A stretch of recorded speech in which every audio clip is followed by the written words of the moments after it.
अस्सलाम वालेकुम फ्रेंड्स। इनकी நம்ம மகாராஷ்டிரா ஸ்பெஷல் கறி ஊறுகாய் செய்ய போகிறோம். எப்படி செய்யலாம்னு பார்க்கலாம். 2 கிலோ மட்டன் இது ஏற்கனவே வந்து ஆஃப் வேக்காடு போட்டு வச்சுருக்கிறேன். எண்ணெய் வந்து தாராளமாக எண்ணெய் ஊற்றிக்கணும். அதுக்கு மசாலா வந்து ரெடி பண்ணியிருக்கிறேன். என்னென்னாக்கா கடுகு 2 ஸ்பூனு, வெந்தயம் 1 ஸ்பூனு, ஜீரகம் 1 ஸ்பூனு, சோம்பு 1 ஸ்பூனு வறுத்து அரைச்சி வச்சுருக்கிறேன்.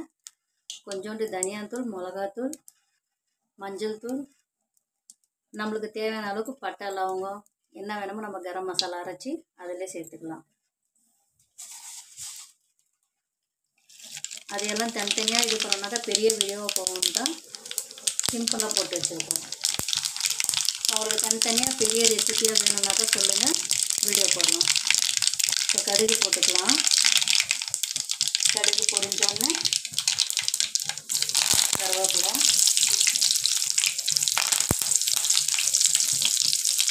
கருவேப்பிலை நல்லா பொரியட்டும்.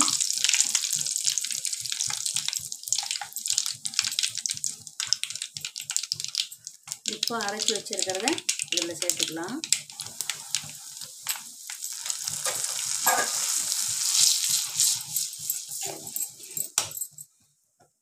ஒரு நிமிஷம் அடுப்பை ஆஃப் பண்ணி அப்புறம் ஆன் பண்ணிக்கோங்க, ஏன்னா தீஞ்சிரும் அந்த பொடியெல்லாம்.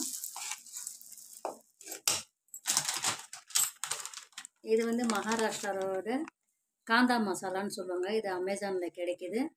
இது இருந்தால் போட்டுக்கலாம், இல்லைனாலும் பரவாயில்ல. ஆனால் டேஸ்ட்டு நல்லாயிருக்கும். அது 2 ஸ்பூன் போட்டுக்கலாம்.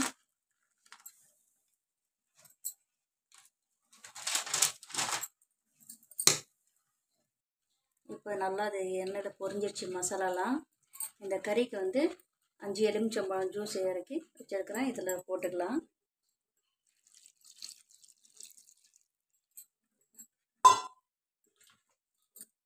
இப்போ தாளிச்சதை அதில் கொட்டி மறுபடியும் பொறுமையாக வந்து வேக்காடு விடணும்.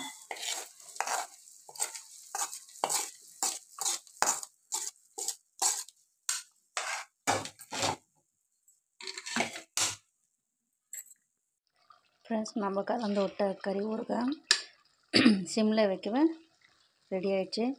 உங்களுக்கு இதை விட திக்காக வேணுனாக்கா இன்னும் கொஞ்சம் சுண்டுட்டோம், இல்லை எனக்கு இப்படியே இருக்கட்டும்னாக்கா அப்படியே வச்சுக்கலாம். இது எல்லா சாதத்தோடு நம்ம தொட்டுக்கலாம். ஊருக்கு போகிறோம்னாக்கா எடுத்துக்கிட்டும் போகலாம், கெடாது சீக்கிரம். சப்பாத்திக்கும் நல்லாயிருக்கும் ஃப்ரெண்ட்ஸ் இது சாப்பிட்றதுக்கு. நீங்களும் செஞ்சு பாருங்கள், சாப்பிட்டு எப்படி இருக்குன்னு சொல்லி கமெண்ட் பண்ணுங்கள். நல்லாயிருக்கும். ஊறுகாய் மாரி கொஞ்சம் புளிப்பாகவும் கறியோட இதுவும் நல்லாயிருக்கும். நன்றி ஃப்ரெண்ட்ஸ். லைக் பண்ணுங்கள், ஷேர் பண்ணுங்கள், சப்ஸ்கிரைப் பண்ணுங்கள் ஃப்ரெண்ட்ஸ். அஸ்ஸலாமு அலைக்கும்.